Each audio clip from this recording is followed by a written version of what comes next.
Everyone, better morning to all of you. So তোদের result আজকে বেরোবে। এবার রেজাল্টে তোদের হচ্ছে র্যাঙ্ক কার্ড বেরোবে, ঠিক আছে? এবার র্যাঙ্ক কার্ডটা অ্যাকচুয়ালি দেখতে কেমন হয় বা র্যাঙ্ক কার্ডে কী কী ডিটেলস থাকে, কোন কোন র্যাঙ্ক মেনশন করা থাকে, ফিজিক্স কেমিস্ট্রির জন্য আলাদা করে মার্কস মেনশন করা থাকে, ম্যাথসে আলাদা করে মার্কস মেনশন করা থাকে, পুরো আমার যে র্যাঙ্ক কার্ড যেটা বেরিয়েছিল 2025-এ, পুরো ওই র্যাঙ্ক কার্ডটাই পুরো তোদেরকে দেখাবো। আর ইন ডিটেলস একবার ডিসকাস করে নেবো কী কী ইম্পর্টেন্ট আছে র্যাঙ্ক কার্ড থেকে, যেগুলো আমাদের জেনে রাখা উচিত। দেখে চলে আয়। দেখ, এটা হচ্ছে পুরোটা একবার দেখিয়ে দিচ্ছি, এরকম হয় তোদের এটা দেখতে, ঠিক আছে? একবার পুরোটা দেখিয়ে দিচ্ছি। র্যাঙ্ক কার্ডটা এরকম বেরোবে। এবার এই র্যাঙ্ক কার্ডে কী কী থাকবে ওটা একবার দেখে নে তোরা। দেখ, প্রথমে আমি যদি দেখাই, এটা তোর ডব্লিউবিজিই বোর্ডের আছে আর কি, ঠিক আছে? এক সেকেন্ড দাঁড়া।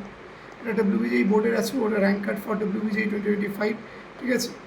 এখানে প্রথমে তোর নেম থাকবে, রোল নাম্বার থাকবে, ডোমিসাইলও দেওয়া থাকবে, ডিওবি মানে ডেট অফ বার্থ দেওয়া থাকবে, অ্যাপ্লিকেশন নাম্বার, জেন্ডার, এগুলো সব দেওয়া আছে। তারপরে তিনটে মেন জিনিস, তুই যদি পিডব্লিউডি হোস তাহলে এখানে ইয়েস দেখাবে, নাহলে নো দেখাবে। আর টিএফডব্লিউ যদি হোস তাহলে এখানে ইয়েস দেখাবে, নাহলে নো দেখাবে, ঠিক আছে?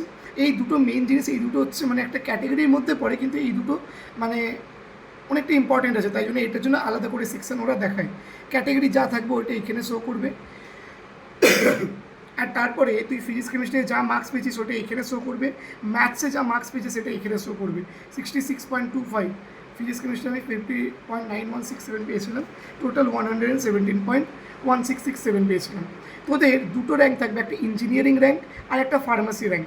ফার্মাসি র্যাঙ্ক নিয়ে তোদের কোনো কাজ হবে না, ওটা কেবলমাত্র কয়েকটা যে ফার্মাসি কলেজে ওইখানে লাগবে, কিন্তু কোনো কাজ হবে না আলটিমেটলি, ঠিক আছে? মেন তোদের এই ইঞ্জিনিয়ারিং র্যাঙ্কটা লাগবে। ইঞ্জিনিয়ারিং র্যাঙ্ক দিয়েই তোদের যে ফাইনাল যে মেরিট র্যাঙ্ক যেটা বলিস ওটা ডিসাইড হয়, ঠিক আছে? যেটা আমার ছিল 714। আচ্ছা, তারপরে এই ইঞ্জিনিয়ারিং র্যাঙ্ক দেখেই তোদের কাউন্সেলিংটাও হবে, কাউন্সেলিংটাও তোদের ইঞ্জিনিয়ারিং র্যাঙ্ক দেখেই হবে। তারপরে এইখানে তোদের ক্যাটেগরি র্যাঙ্ক দেওয়া থাকবে, যাদের এসসি হবে তার এইখানে এসসি র্যাঙ্ক এগুলো দেওয়া থাকবে। যেমন আমার টিএফডব্লিউ র্যাঙ্ক ছিল 64 হয়ে গেছিলো, তো এইগুলো থাকবে মেন। কিন্তু এই জিএমআর দিয়ে তোদের কাউন্সেলিং হবে। এই যে ক্যাটেগরি র্যাঙ্ক যেটা আছে এটা কোনো কাজের নয়, জাস্ট এটা জানার জন্য যে তোর আগে কতজন আছে ওই ক্যাটেগরি আন্ডারে, এটাই। তারপর দেখি এখানে দেখিয়ে দেবে যে তুই এলিজিবল কিনা সেন্ট্রালাইজড ই কাউন্সেলিংয়ের জন্য ফর ইঞ্জিনিয়ারিং, ইয়েস, আর ফার্মাসির জন্য ইয়েস। তারপর এখানে ডব্লিউবিজি চেয়ারম্যানের তোর হচ্ছে সিগনেচার থাকবে, যেটা নিয়ে আমাদের কোনো কাজ নেই। ব্যাস এটাই আমাদের হচ্ছে অ্যাডমিট কার্ডের পুরো ডিটেলস। এর থেকে বেশি আর জানার কিছু দরকার নেই। এটাই তোদেরও এরকমই অ্যাডমিট কার্ড তোদেরও আসবে, ঠিক আছে? এবার একটা রিকোয়েস্ট আছে, যার যাই র্যাঙ্ক মার্কস হোক না কেন, যে যার ডিজায়ার্ড মার্কস পেয়ে যাবি, এক্সপেক্টেড মার্কস পেয়ে যাবি, প্লিজ হ্যাপি হয়ে যাবি। আর যারা পাবি না, কোনো প্রবলেম নেই, আমরা হার্ডওয়ার্ক করেছিলাম, ওটাই আমাদের মেন কথা। ইন ফিউচার আরও অনেক এক্সামস আছে যেখানে আমাদেরকে বসতে হবে, যেখানে আরও ভালোভাবে মেহনত করতে হবে। This is not the last exam, ঠিক আছে?